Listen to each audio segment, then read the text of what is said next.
주요 뉴스입니다. 문창극 총리 후보자가 지명 14일 만에 전격 사퇴했습니다. 총기를 난사하고 탈영한 임병장이 자해하기 전 쓴 유서 형식의 글에서는 범행 동기에 대한 내용은 없는 것으로 드러났습니다. 성매매 혐의로 재판에 회부된 배우 성현아 씨에게 벌금 200만 원이 구형됐습니다. 주택가에서 성매매를 한 혐의로 업주 등 10여 명이 경찰에 붙잡혔습니다. 시중에 유통되고 있는 생식과 선식에서 식중독균과 대장균이 발견되는 등 안전성이 매우 취약한 것으로 드러났습니다.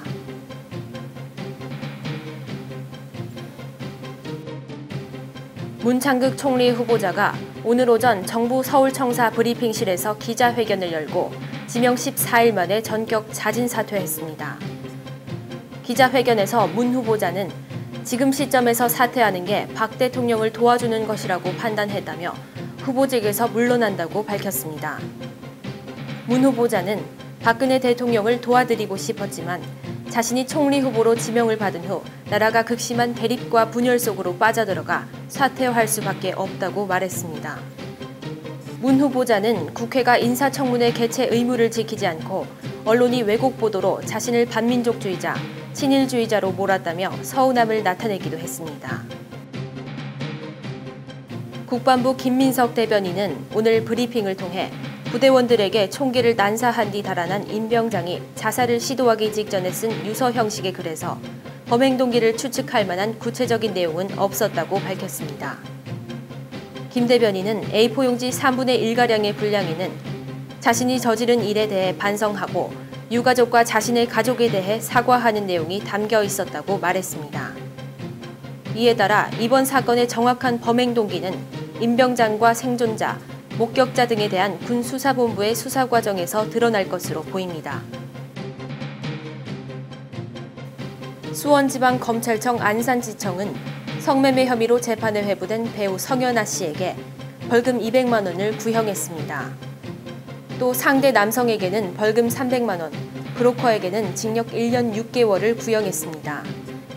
재판은 성씨 측 소송 대리인이 비공개를 요청해 사건 관계자 외에는 방청이 금지된 상태에서 진행됐습니다.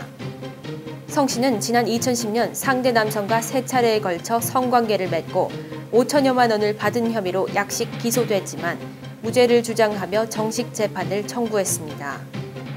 성씨에 대한 선고 공판은 오는 8월 8일 오전 10시에 수원지법 안산지원에서 열립니다. 서울 서부경찰서는 주택가에서 성매매를 한 혐의로 업주 31살 A씨 등 2명을 구속하고 성매매 여성 30살 B씨와 성매수 남성 등 10명을 불구속 입건했습니다. 경찰에 따르면 A씨 등은 지난 2월부터 4개월 동안 서울 응암동에 있는 빌라를 임대한 뒤 여성 9명을 고용해 성매매 행각을 벌여 모두 2억 원을 챙긴 혐의를 받고 있습니다. 경찰 조사 결과 이들은 인터넷 성인 카페에 여성들의 사진을 올리고 전화로 예약을 받는 등 철저히 예약제로 운영하며 단속을 피해온 것으로 드러났습니다. 한국소비자원이 백화점과 대형마트, 홈쇼핑에서 팔고 있는 생식과 선식 30개 제품을 수거해 조사했습니다. 그 결과 9개 제품에서 식중독균인 바실러스 세레우스가 기준치를 초과해 검출됐고 3개 제품에서는 대장균이 나왔습니다.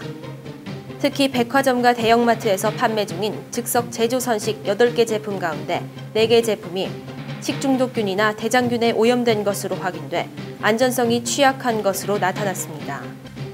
이와 함께 30개 제품 중 3개 제품에서 곰팡이 독소의 일종인 제랄레논이 유럽연합의 공유 가공품 허용 기준치를 초과해 검출됐습니다. 지금까지 6월 24일 주요 뉴스 브리핑 정의윤이었습니다.